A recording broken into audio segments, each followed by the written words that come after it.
작은 폴딩 자전거에 짐을 가득 싣고 높은 산악지대를 오르는 사나이가 있다. 폴딩형 작은 자전거 버디에 짐을 가득 싣고 언덕길을 올라가는 것이 쉬워 보이지 않는다. 가파른 오르막에는 자전거를 탈 수조차 없어 힘겹게 끌고 올라간다. 세계 자전거 여행자 이성구 씨. 그는 왜 이렇게 고생을 사서 하는가? 평지와 산악길 두 방향이 있으면 그는 무조건 산악길을 선택한다.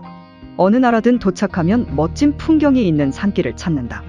몇 년 전 포르투갈의 세라 다 에스테레아 산과 모로코의 아틀라스 산도 그렇게 해서 올랐다. 왜 그는 편하고 쉽게 달릴 수 있는 평지의 길보다 오르기 힘든 산악길을 선택해서 고생하고 있을까? 처음에는 비교적 낮은 산악지대를 달렸던 그가 몇 년 전부터 남미의 안데스 산맥을 좋아해서 해발 4,000m를 넘나드는 높은 산악지대를 달리고 있다. 오르막의 고생이 심하면 심할수록 산 정상에서 내려다보는 대자연의 아름다움은 더욱 더 감동적이라고 그는 말한다. 흥이 많고 음악을 좋아하는 그는 높은 산의 정상에 오르면 음악을 틀어놓고 한바탕 춤을 추는 또라이다. 그리고 높은 산을 고생해서 오른 뒤에 자전거를 타고 달릴 때는 황홀한 순간을 또 맞이한다. 등산을 매우 좋아해서 한국의 많은 산을 등산한 경험이 있는 그는 불행하게도 어린 시절 무릎을 다쳐서 등산에 어려움이 많다. 올라갈 때는 별 문제가 없지만 하산길에는 상당한 통증을 느낀다. 그러나 지금도 여전히 그는 여행지에서 만나는 산들은 어김없이 오른다. 하산길의 고통보다 정상에서 대자연이 주는 감동과 쾌감은 그 아픔을 이겨내기에 충분하기 때문이다. 그러나 하산길에 무릎이 아픈 이유로 그는 등산보다 자전거로 높은 산을 오르는 것을 훨씬 더 좋아한다. 왜냐하면 자전거는 무릎에 부담이 전혀 없기 때문이다. 처음엔 그도 유명 관광지나 도시 중심에 여행을 했다. 그러나 여행을 하면 할수록 그는 도시나 유명 관광지에 머무는 시간을 최소화하고 자연이 깊은 산악지대나 바다를 찾는다. 여행에는 두 가지의 방향이 있다고 한다. 하나는 입문 여행이다. 유적지, 문화재, 박물관, 대성당 등을 다니면서 인류의 역사와 문화에 대해서 탐색하는 여행이다. 그도 처음에는 입문 여행을 하였다. 유적지나 박물관 그리고 대성당은 감탄을 자아내게 한다. 그러나 대자연이 주는 감동은 없다. 특히 영국에 있을 때 대형 박물관을 찾은 그는 큰 실망감을 가졌다. 그 박물관에서 느낀 그의 생각은 인간들이 자행한 전쟁의 잔혹함에 대한 거부감과 그리고 전리품이나 식민지에서 빼앗은 문화재에 대한 불만이 매우 컸다. 그리고 그는 역사를 바라보는 시각이 지배자 중심이 아닌 민중 중심의 역사관을 가지고 있다. 대부분의 역사의 기록은 승자의 기록이고 지배자 중심의 기록이지만 그는 최대한 역사를 보면서 당시 민중의 삶을 상상해 본다. 사실 한국의 민주화도 지배자들 스스로가 이룬 것이 아니라 민중의 힘에 의해서 이루어졌기 때문에 그는 지배자나 엘리트 중심의 역사보다 민중 중심으로 역사를 바라본다. 그러나 대부분의 유적지, 박물관 등은 지배자나 소수 엘리트 문화가 중심이다. 중국 베이징에 있는 만리장성을 오르는 동안 그는 당시 얼마나 많은 사람들이 여기에서 죽었을까 하는 생각만 했다고 한다. 실제 만리장성은 외적의 침입을 막기 위해서 지었지만 만리장성을 쌓고 난 뒤에는 더 많은 외적이 쳐들어와서 민중은 또 다시 전쟁의 고통을 감내해야 했다. 독일 여행 때 쾰른 대성당을 보면서 그는 과연 그 화려하고 웅장한 대성당이 신의 뜻이었을까? 그 성당을 짓기 위해 중세 유럽의 민중들은 얼마나 고통스러운 삶을 살았을까 하는 생각을 했다. 이슬람 국가인 모로코를 2달간 자전거로 여행했을 때 그는 작은 마을에 도착할 때마다 사람들의 집들은 매우 초라한데 그 마을에서 가장 웅장하고 세련된 건물은 이슬람 성전과 은행이었다. 지금도 세계의 여러 곳을 다니며 작은 마을에 도착하면 가장 화려한 것이 종교시설이고 그 다음으로 세련된 건물이 은행이다. 어쩌면 민중들의 고달픈 삶을 구원해야 하는 것이 목적인 그 시설들이 오히려 민중을 괴롭히는 것이 아닐까 하는 생각을 한다. 이런 생각을 가진 그는 도시 여행보다 시골 마을을 더 좋아하고 자연이 깊은 산길이나 바닷길을 좋아한다. 인문학 공부를 하면 할수록 인간 평등이라는 쟁점이 등장하고 더 깊이 공부하면 인간과 자연의 평등이 나타난다. 그래서 그는 인문 여행이 아니라 자연 여행을 선택하였다. 산악지대나 바닷가를 좋아하는 그의 여행길에는 캠핑 생활을 자주 한다. 그가 가장 좋아하는 숙소는 텐트다. 물론 일주일에 2-3번은 호스텔이나 호텔에 머물지만 최대한 캠핑 생활을 하려고 노력한다. 쏟아지는 별들과 함께 보내는 밤하늘의 아름다움 그리고 텐트 앞에 펼쳐지는 아름다운 자연의 모습은 감동적이다. 캠핑은 그가 자전거 여행을 하는 이유이기도 하다. 그는 거창한 환경보호 운동가도 아니다. 그러나 여행을 하면 할수록 대자연이 주는 아름다움에 감동과 함께 감사함을 느끼고 자연을 아껴야 한다는 마음이 점차 강해졌다. 그런데 캠핑 생활을 하다 보면 생활 쓰레기가 쌓인다. 세계에서 분리수거가 가장 발달된 나라 3위인 한국의 생활 습관에 익숙한 그는 해외 여행길에서 분리수거가 되지 않는 것이 너무 안타깝다고 한다. 원칙과 이성, 합리주의가 발달된 독일이 가장 분리수거를 확실하게 한다. 그러나 대다수의 유럽 국가들은 분리수거를 거의 하지 않는다. 영국과 스페인에서 거주한 경험이 있는 그는 분리수거가 전혀 되지 않는 유럽의 여러 나라들에 대한 불만이 많다. 세계에서 가장 쓰레기가 거리에 마구 버려지는 나라는 인도가 1위다. 인도를 여행할 때 바나나를 먹고 난 뒤에 자전거 핸들바 가방 위에 바나나 껍질을 들고 다니는데 어느 인도인이 그 바나나 껍질을 거리에 버려도 된다면서 바나나 껍질을 바닥에 그 대신 버려주었다고 한다. 참 어이없는 상황이었다. 남미의 여러 나라들을 자전거로 여행하다 멋진 풍경을 보기 위해 자전거를 세우면 그 아름다운 풍경 앞에 버려진 많은 페트병과 오물들 때문에 아름다운 풍경을 즐거운 마음으로 볼 수가 없다고도 한다. 일본 자전거 여행 때 어느 오토바이족이 담배를 피운 뒤에 오토바이 핸들바에 달린 재터리에 담배를 넣는 장면을 보게 되었다. 일본의 많은 오토바이족들은 핸들바에 재터리를 달고 다닌다. 한국에서는 핸들바 재터리를 구할 수 없다.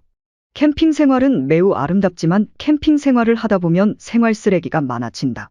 히말라야 등산을 하는 사람들이 버린 생활 쓰레기로 히말라야 산에 쌓인 쓰레기가 엄청나다고 한다. 자연을 좋아하고 즐기는 사람이 지켜야 할 최소한의 태도는 자신이 만든 생활 쓰레기를 수거하는 일이다. 사실 온갖 장비를 싣고 다니는 자전거 여행은 자전거에 실리는 짐의 무게를 최소화해야 한다. 그래서 생활 쓰레기를 산길에서 가지고 다니는 것은 쉬운 일이 아니다. 대단한 환경 운동가는 아니지만 최소한 자신이 만든 쓰레기를 자연에 버려서는 안 된다고 생각하는 그는 최대한 캠핑 생활에서 발생한 쓰레기를 방치하지 않는다. 그래서 캠핑을 마치고 떠날 때 그는 자신이 만든 쓰레기를 모두 수거하여 자전거에 달고 다닌다. 지금 전 세계는 엄청난 쓰레기로 지구가 몸살을 앓는다. 이 환경 보호에 대한 실천은 사실 대부분 사람들이 실천하지 않는다. 그러나 실제 환경을 위한 이론을 정확하게 이해하고 나면 그래도 실천이 가능해진다. 환경에 대한 생각을 정리하는 데 도움이 되는 이론이 있다. 소위 공유지의 비극이라는 이론과 수인의 딜레마라는 이론이 있다. 공유지의 비극은 어떤 목초지 공유지에 소를 10마리씩 키웠는데 어느 사람이 욕심을 부려 20마리의 소를 키웠다. 그러자 다른 사람은 30마리를 키웠고 또 다른 사람은 40마리를 키웠다. 그렇게 서로 경쟁하여 많은 소를 키우자 결국은 그 목초지에는 소를 방목할 수 있는 목초지가 사라지고 말았다는 비극적인 이야기다. 지금 우리 지구촌에 살고 있는 사람들이 겪고 있는 상황이 바로 공유지의 비극과 동일하다. 그런데 이런 문제점을 극복할 수 있는 이론이 있다. 죄수의 딜레마 또는 수인의 딜레마라고 하는 이 이론은 다음과 같다. 공범자인 두 용의자가 각각 다른 취조실에서 경찰의 조사를 받는데 경찰이 다음과 같은 조건을 제시한다. 만약에 두 용의자 모두 범행을 끝까지 부인하면 둘 다 징역 1년을 받을 것이다. 그런데 만약 다른 공범의 용의자가 자백을 하였는데 너만 자백하지 않으면 상대방은 석방되지만 너는 10년의 징역을 받게 될 것이다. 그리고 만약 둘 다 자백을 하면 3년의 징역을 받게 될 것이다 라고 제안한다. 공범인 두 용의자가 가장 취해야 할 이로운 상황은 둘 다 묵비권을 행사하여 징역 1년을 받는 것이다. 그런데 경찰은 각 용의자들에게 이미 다른 용의자가 자백을 했다고 너도 자백을 하는 것이 너가 당할 형을 감소할 수 있다고 재촉한다. 그래서 시간이 흐르고 공범에 대한 의심이 들면 결국 둘 다 자백을 하게 되어 3년의 형을 살게 된다는 이론이다. 이 이론은 우리 사회에서 자주 일어나는 일로 서로에게 도움이 되려면 상대방을 의심하고 경쟁하면 서로 불리한 결과에 처하게 된다는 사실을 잘 알려준다. 이 이론을 더욱 발전시킨 사람이 있다. 한국에도 비유티풀 마인드라는 영화로 알려진 세계적인 천재 수학자 존 내쉬가 그다. 그는 이 이론을 발전시켜 내쉬 균형이라는 이론을 발표하여 노벨 경제학상을 수상하였다. 간단하게 설명하자면 다음과 같다. 요즘 세계 여행을 하다 보면 세계의 많은 호텔의 텔레비전은 거의 다가 LG 아니면 삼성 제품이다. 만약에 이 두 기업 중 LG가 더 많은 이익을 내고 삼성 텔레비전의 인기를 이기기 위해 현재의 가격을 불합리하게 낮추었다 치자. 그러면 많은 사람들이 삼성 텔레비전보다 LG 텔레비전을 구매하게 될 것이다. 그래서 LG는 연간 5천억 원의 수익에서 증가하여 8천억이 될 것이고 삼성은 2천억 원으로 주저앉게 된다. 그러나 그렇게 되었을 때 삼성이 가만히 있을 리가 없다. 그래서 삼성도 가격을 낮추게 될 것이다. 결국은 두 회사 모두 가격을 낮추어 원래 내었던 연간 5천억 원의 이익은 모두 3천억 원으로 주저앉게 되고 만다. 이 두 경쟁적인 기업이 많은 이익을 서로 내려면 상대방에 대한 신뢰와 협조가 필요하다.